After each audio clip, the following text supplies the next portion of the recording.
Şolay bir cemaatno, barasından mağlup statistika boyunca bugünkü günde bir ilge 35 hatun kız turib kelar.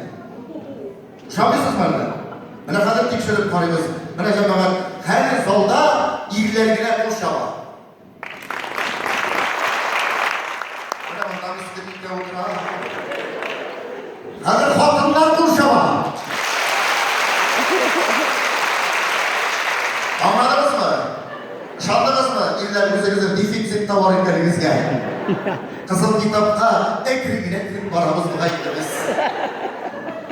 Cemaat benim sözlerim bu. Şuna da bana tekşirip karış. Fransızlar, Fransızlar. Сколько тебя любимых женщин degan narsa degan столько листьев на дереве deb aytadi.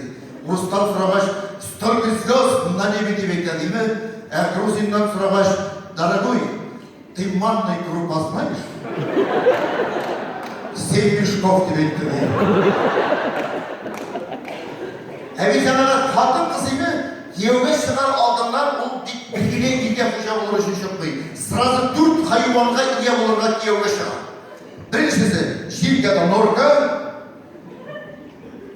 garajda Jaguar, pastida Oriston, ham borsi uchun oqshom ularga bir eshak.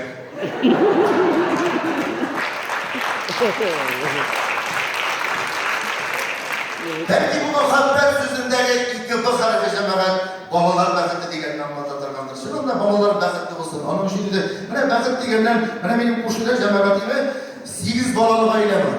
Sana yapar. Hele bir gün yibitke çıkan balasızlarga idenge şehirge satışından sürüyken balakayı bina idenge şehirge balası birene kirp kütere durgan bolsun deb aytadi. Apa canım şey balanız varsın. 8 degen bala bilmez sizge balası tugul aslan şehirge gerek deb aytadi.